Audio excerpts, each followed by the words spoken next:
ओम साईं राम दोस्तों, जैसा कि हम जानते हैं कि बाबा कई बीमारियों का बहुत विलक्षण तरीके से, अद्भुत तरीके से इलाज करते थे और ऐसी कई बीमारियों का इलाज हमने साईं सच्चरित्र में भी पढ़ा होगा। तो आज मैं आपके साथ ऐसी ही एक साईं बाबा की लीला आपके साथ साझा करूंगी, जो कि पुस्तक साईं सच्चरित्र कमेंट्री के अंश 13 से लिया गया है।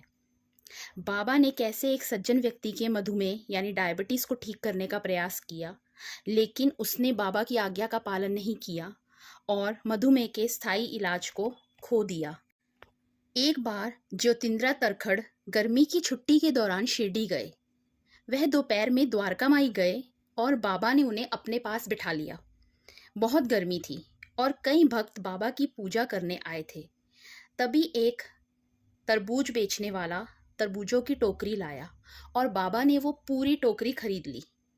उन्होंने एक तरबूज लिया, उसे काटा और सब भक्तों में बांट दिया, लेकिन ज्योतिंद्र को एक टुकड़ा देना बाबा ने छोड़ दिया। उसी समय एक सज्जन अपने 2 सेवकों के साथ द्वारका माई आए।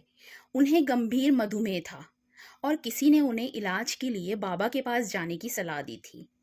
बाबा ने तरबूज की एक फांक ली, उसके गूदे को छिलके से अलग किया और जो गूदा था वो ज्योतिंद्र तरखड़ को दे दिया और छिलका उन्होंने उस सज्जन को दे दिया जो मधुमेह से पीड़ित था। सज्जन इससे नाराज हो गए और बोले, मैं गाय या बकरी नहीं हूं जो छिलका खाऊं, और गुस्से में चले गए।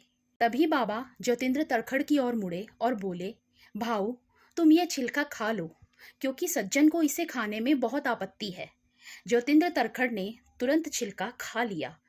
वह विस्मय से भर गए, क्योंकि वह असीमित रूप से मीठा था। वह एक केले के गूदे से भी अधिक नरम था। वास्तव में उसने पहले कभी ऐसा कुछ नहीं चखा था। ज्योतिंद्र को जीवन भर मधुमेह नहीं हुआ और 72 वर्ष की आयु में उनका निधन हो गया। तो दोस्तों, इससे हम ये सीख ले सकते हैं कि बाबा हमें जो भी इशारा देते हैं हमारी समस्याओं से संबंधित, किसी संदेश के माध्यम से या किसी स्वप्न के माध्यम से या किसी व्यक्ति के माध्यम से, हमें कभी भी बाबा के उन संदेशों पर, स्वप्नों पर कभी भी हमें उनके ऊपर संदेह नहीं करना चाहिए, क्योंकि बाबा जो भी रास्ता दिखाते हैं वो हमारी भलाई के लिए ही होता है। तो कभी आपको कोई ऐसा संदेश मिले जब आप बहुत ज़्यादा परेशानी में हो, आपको अपनी परेशानी का हल ना मिल रहा हो, तब किसी संदेश के माध्यम से या स्वप्न के माध्यम से या किसी व्यक्ति के माध्यम से अगर बाबा हमें कुछ संकेत देते हैं, तो हमें बाबा के ऊपर यकीन रख के उनके आदेशों का पालन करना चाहिए।